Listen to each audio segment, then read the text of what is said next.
Don't Clap, Just Dance. Well, Teddy wasn't a big club goer, but Aaron and I used to frequent the clubs all the time. Bentley's, Red Parrot, Palladium. We was out. We was going out because not just to have fun and party, but we was going out to research what everybody, because even though we were young and we had certain instincts and picked up on certain things that we was doing at the time, we still wanted to know what made everybody dance, what made everybody go, oh, oh. You know, we wanted that attention. So we went out, did research, party, came back, wrote. So Don't Clap Your Hands, Just Dance came from that. Like I wrote that literally probably 10, 15 minutes. It was just about going out, seeing a girl, you know, even though everybody partying back then, that's when people used to dance. They don't dance now. They post up on the wall, rub on your ass, whatever they do. You know, don't step on my shoes, I'll shoot you type shit. So, but back then, it was dance. We danced. And every now and then, you would dance, but you saw this fine girl who probably went out with her sisters or whatever, or her friends, and she was the one that's turning everybody down. Like, no, I'm good. No, I'm okay. No matter whether the hit song come on or whatever, she was chilling. So that's what I wrote about. Wow. So did you have, when you were writing, was it that you could just visualize something and just put it down? Was Exactly. That was it. Hey fellas, there's a girl that's on the wall, stands slim and tall. I think that's all she wants to do. Oh, I see a move or two, sneaking out her attitude. Girl, make up your mind. So it was like, if you don't want to groove, but I added that word groove, even though, because I grew up on that old groove thing, but I wanted to bring it back. If you don't want to groove, that is fine. Oh, you know, and once I wrote those lyrics down, Aaron took it on from there and gave it life. My goodness. Were you surprised at how easy it was coming for you to be able to just write stuff down like that, or did it just become natural? I was very, very, very surprised. The first time that I wrote lyrics, it was like, because we used to, when I picked up bass, because again, Teddy and I grew up with these older bands, so once they moved on, and Teddy said, you got to learn how to play bass, so we stuck. So that's the instrument I picked up. But then we got into another band, and we used to do covering songs, but we got tired of that. So the first one that started to write, even though it was a corny song, I wrote a song called We're Rocking. And so I knew then, it was like, and I was surprised because I was like, Jesus, how can I write? I almost like had an out-of-body experience because I attempted to have a piece of paper and a pencil. Yeah. But in minutes, I wrote a song. Even though it still had to mature, it still had to develop. It was easy for me to just write. Wow. Yeah, man. So, I was surprised myself. I always remember Paul McCartney talking about how he came down, saw his wife, and wrote Yesterday just came in his head, and he just wrote it down. And I think at that moment, I realized that people like yourselves who can just write effortlessly, like it's a gift. It's a gift. That I can't just try and do it and go to writing school. That it has to be a gift. It's a gift. You don't overthink. It just comes. Yeah. It just comes. I've tried to overthink and write some more, and it never works. But when a song comes to you and a bass line or piano play, I can never tell you that it took me 2 or 3 days to write a song. Wow. I could sit there. Now, the most it probably took me was 40 minutes because I was going back and forth, say, okay, I want this line to sound mature, but the song is already written. Wow. Now, the song is already written. I just appreciate that. Now, the first track that we have on the album that you signed was You Can Call Me Crazy. Now, we heard different stories about that, Mr. I'll Be Sure and stuff, but what happened with that particular track? The writing? Well, that track, again, I got so pissed where I had to call I think it was one day last year, I saw Teddy and Andre Harrell, God rest in peace, Andre. Yeah. But I saw them on a forum talking.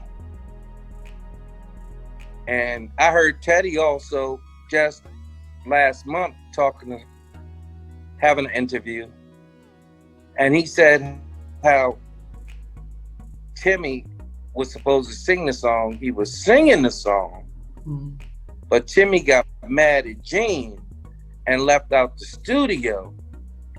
And then he said, Gene said, yo, just put old boy on it. And Teddy said, who you talking about? Timmy's not here to finish the song. And he said, you know who I'm talking about. And it was out. That was a farce. That was a fucking farce. That never happened. What the real story is, Teddy and I produced I'll Be Sure. Oh. When Andre wanted to sign Guy, rest in peace, Andre. Teddy and I did If I'm Not Your Lover for Al, and we did You Can Call Me Crazy. If you look at the credits, you'll see written by Timmy Gatling, Teddy Riley.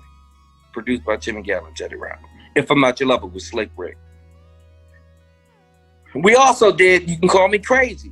But we were working on Guy simultaneously because Andre Harrell gave us a big ass deal. So we were going back and forth. But Teddy was already known as a hot producer. So Teddy stopped everything just to finish up Guy, to work on Guy, because he was still getting demands to do hip hop.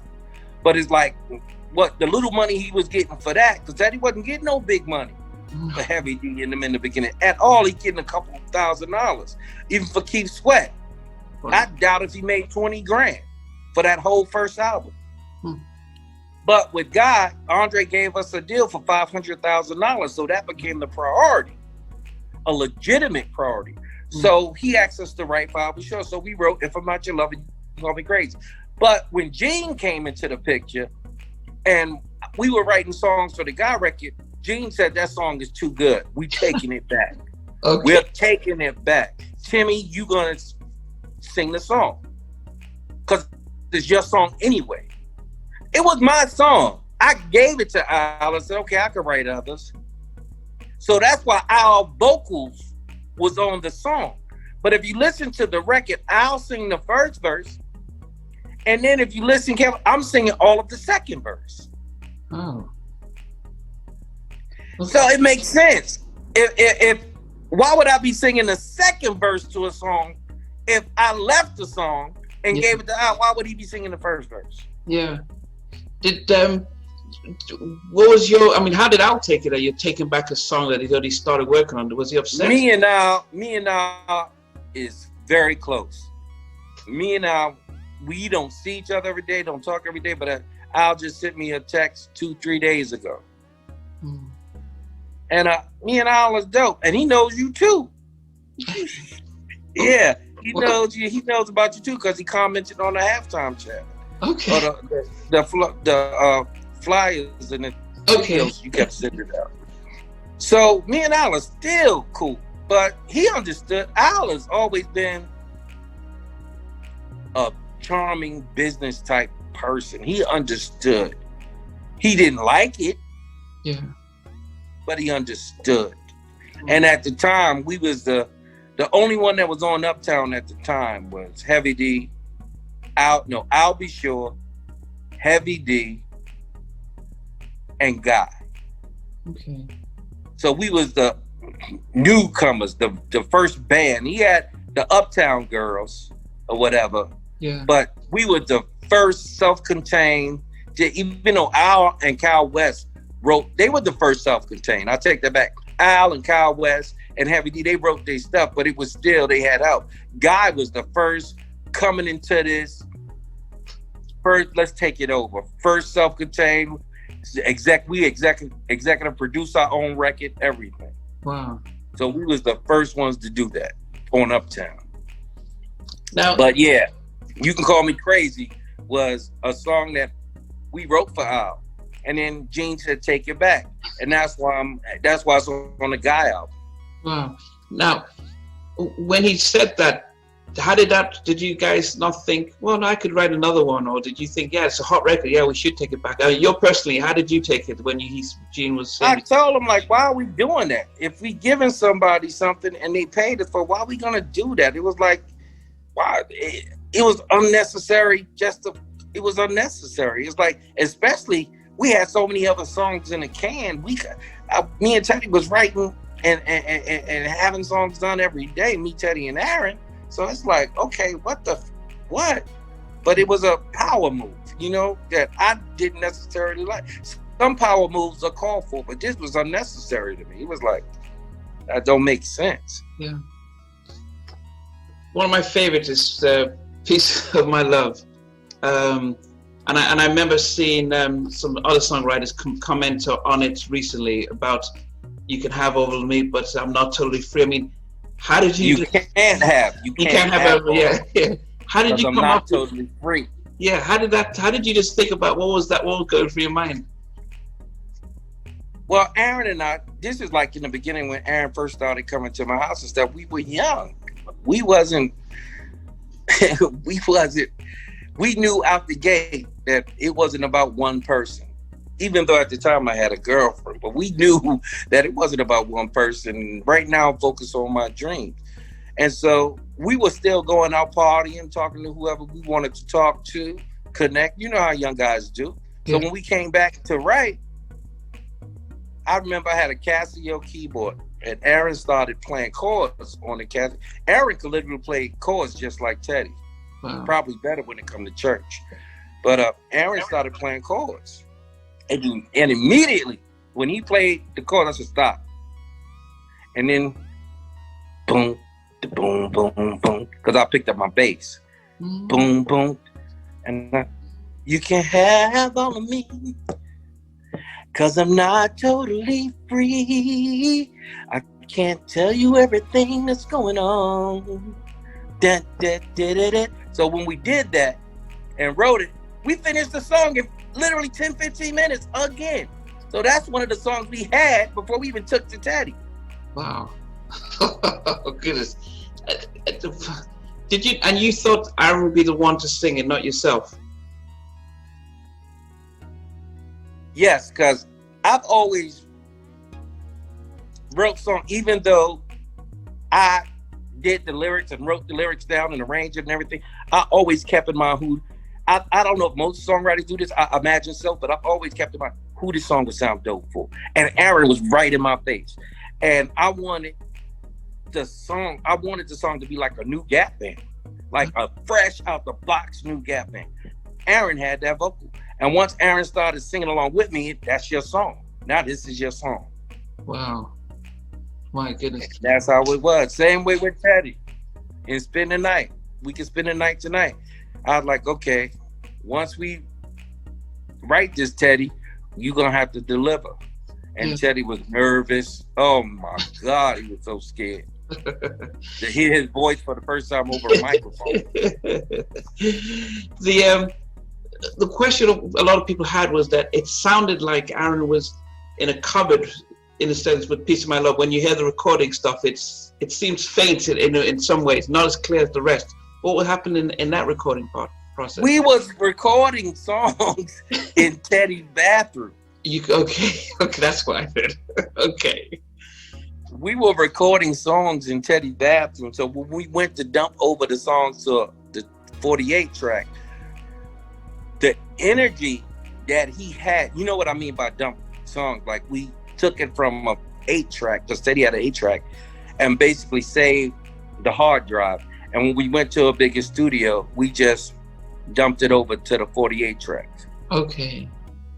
Well, even a lot of Aaron lyrics, he had better energy in Teddy's bathroom than he did in the studio. Oh, okay. So we kept some of the lyrics from the bathroom. Okay. And so that's how we mix it. So that's why it may sound like faint and whatever. Yeah. But it still worked. It worked. Yeah, it does. I've always sort of wondered about why that particular track. I like. What was going on? What was happening when you wrote that? Again, it was about women. It was about girls, young girls. It was about, going out or whatever. And it was almost like a fantasy to me. Because you know how you meet someone, you go home, you think that may be the one, and you dream about it the next night. So I was always, I was like, and it was writing about my experience, my dreams are now reality. Each and every time you are here with me, the touch you give me with your hands, when you caress my skin, I'm under your command. Girl, you hypnotize me with your eyes. It took me some time, but now I realize it's you to whom which I belong. I love it. Feelings getting strong. I like. And that's how that went.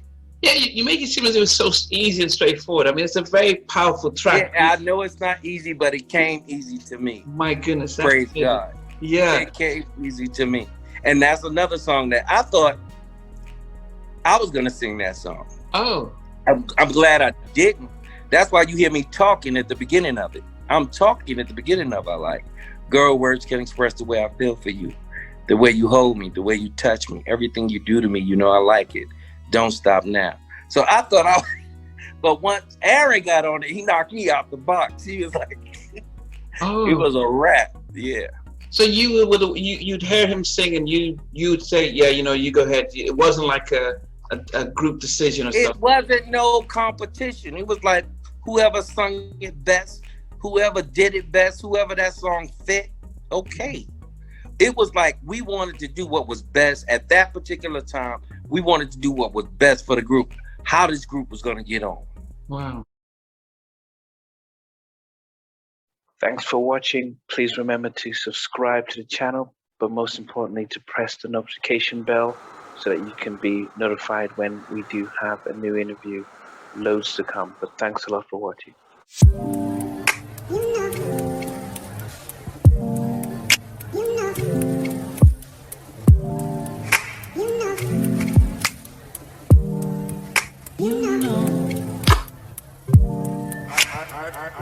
I begin to